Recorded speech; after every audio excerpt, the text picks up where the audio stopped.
Interior का अर्थ होता है आंतरिक, और मोनोलॉग का अर्थ होता है एक आलाप।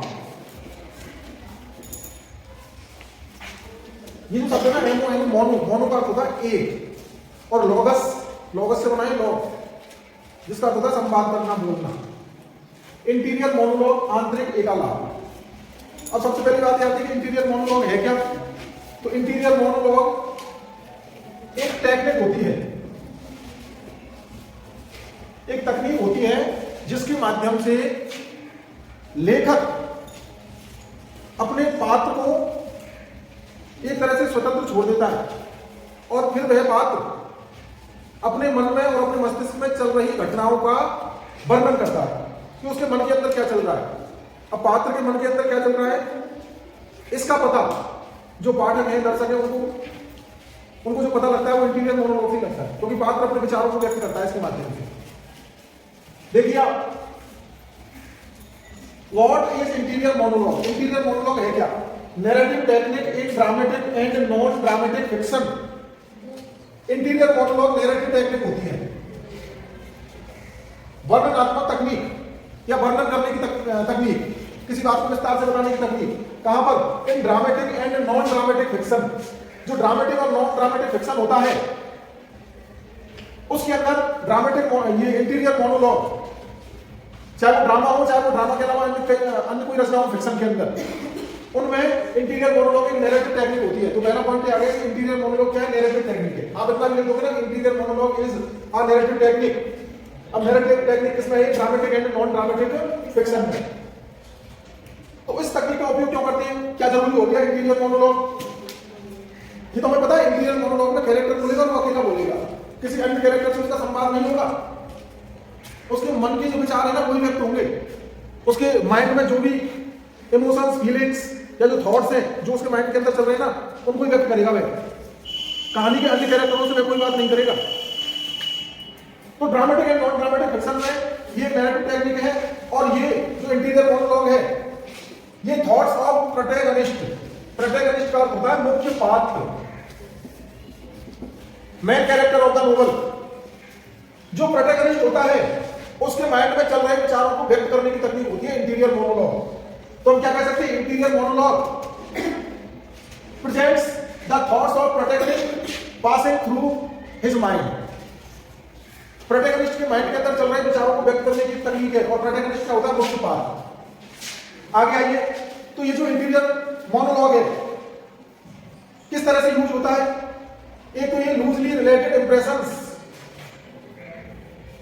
जो ढीले ढाले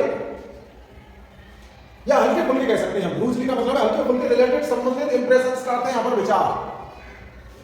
तो लूजली रिलेटेड इंप्रेशंस को व्यक्त करता है, प्रस्तुत करता है किसी एक पात्र के माध्यम से। फ्री एसोसिएशंस, फ्री स्वतंत्र, और एसोसिएशंस का अर्थ है संबद्धताएं। तो स्वतंत्र संबद्धताएं जो होती हैं उनको प्रस्तुत करने की तकनीक है। इसमें होता क्या है? इंटीरियर मोनोलॉग में कई बार क्या होता है, ऑथर के कंट्रोल से बाहर हो जाता है कैरेक्टर।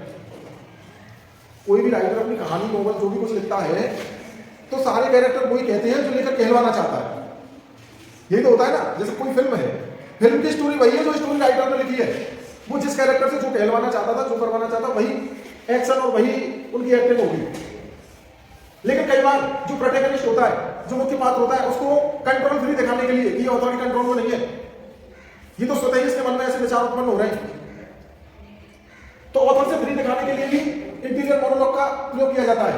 इंटीरियर मोनोलॉग में देखिए क्या है? Structured sequence of thoughts. Structured का मतलब है गुथे हुए, संगठित।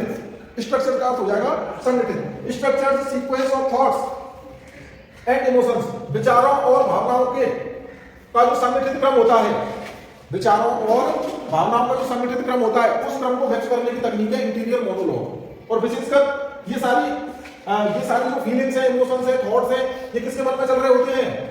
प्रोटैगनिस्ट। हालांकि ऐसा कोई आवश्यक नहीं है कि सिर्फ मुख्य पात्र ही व्यक्त करेगा, लेकिन ज्यादातर जो राइटर्स हैं, ऑथर्स हैं, वो क्या करते हैं? प्रोटैगनिस्ट के लिए इस तकनीक का उपयोग करते हैं। अब इंटीरियर मोनोलॉग में क्या क्या चीजें शामिल है? तो हम कह सकते हैं interior monologue includes dramatized inner conflicts, self analysis, imagined dialogues and rationalization. Interior monologue dramatized inner conflicts, आंतरिक नाटकीय संघर्ष। भाई नाम से क्या है? आंतरिक एकालाप। तो जो इनर कॉन्फ्लिक्ट है, आंतरिक संघर्ष है पात्र के मन में, वो इसके अंदर शामिल है। सेल्फ एनालिसिस, स्वयं का विश्लेषण करना है, स्वयं के बारे में जानकारी देनी है कि मैं क्या हूं और कौन हूं। तो सेल्फ एनालिसिस जब पात्र करेगा, स्वयं विश्लेषण। सेल्फ एनालिसिस का क्या अर्थ है? स्वयं विश्लेषण। जब खुद का विश्लेषण करेगा तो इंटीरियर मोनोलॉग जैसी तकनीक काम में आती है। इमेजिन्ड डायलॉग्स, कोई काल्पनिक संवाद उसको करना है। क्या करना है? काल्पनिक संवाद उसको करना है। इसके अलावा इंटीरियर मोनोलॉग में रेशनलाइजेशन, जो तार्किक बातें होती हैं उनको भी व्यक्त किया जाता है। तो ये सारी चीजें इंटीरियर मोनोलॉग में शामिल है। Interior monologue includes dramatized inner conflict, self analysis, imagined dialogues and rationalization. अब बात आती है कि जो ऑथर होता है वो किस तरह का ट्रीटमेंट देता है उस पात्र के लिए जो इंटीरियर मोनोलॉग के माध्यम से अपने विचारों को व्यक्त करता है। तो या तो वह बात अपनी, या तो जो कैरेक्टर है ना इंटीरियर मोनोलॉग है किसी भी नोवेल वगैरह में, या तो अपनी बात फर्स्ट पर्सन में कहेगा आई और वी का प्रयोग करके, या वह अपनी बात करेगा थर्ड पर्सन में कि वह सोचता है या वह सोचती है। तो यदि फर्स्ट पर्सन में बात करेगा तो आई थॉट या वी थॉट, इस तरह से शुरुआत करेगा। और यहां पर हमने जैसे पहले बात की थी कि control to the character from character author. तो कई बार इंटीरियर मोनोलॉग में हमें ऐसा लगता है कि जो कैरेक्टर है या मुख्य रूप से प्रोटैगनिस्ट है वो लेखक के कंट्रोल से बाहर हो जाता है और फिर अपने बारे में ज्यादा जानकारी देता है। वो अपना सेल्फ एनालिसिस करता है, उसके अंदर का जो आंतरिक संघर्ष चल रहा होता है वो समझ में आ जाता है।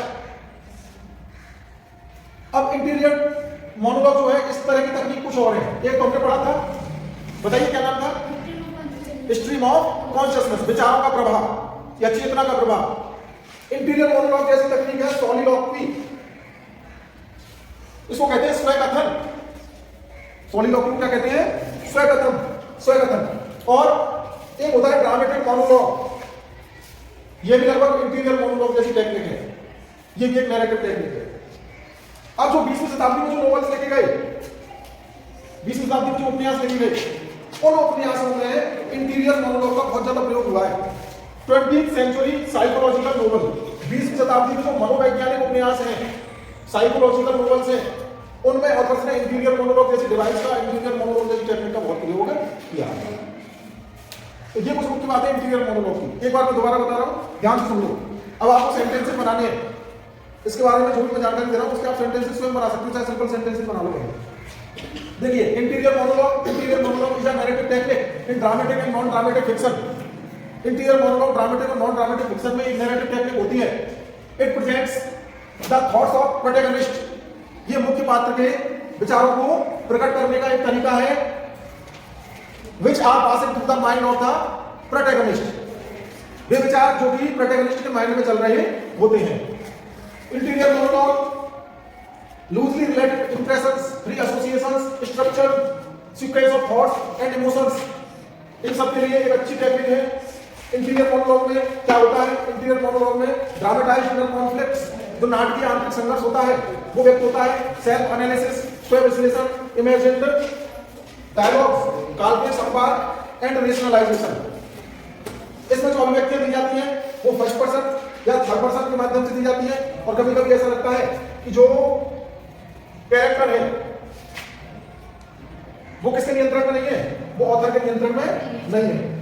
इंटीरियर मोनोलॉग की तुलना सॉलिलॉग की, ड्रामेटिक मोनोलॉग और इसके अलावा स्ट्रीम ऑफ कॉन्शियसनेस इनसे की जाती है, क्योंकि ये मिलती जुलती तकनीकें हैं। 20वीं शताब्दी में साइकोलॉजिकल नॉवेल्स में इंटीरियर मोनोलॉग जैसी टेक्निक का काफी प्रयोग हुआ।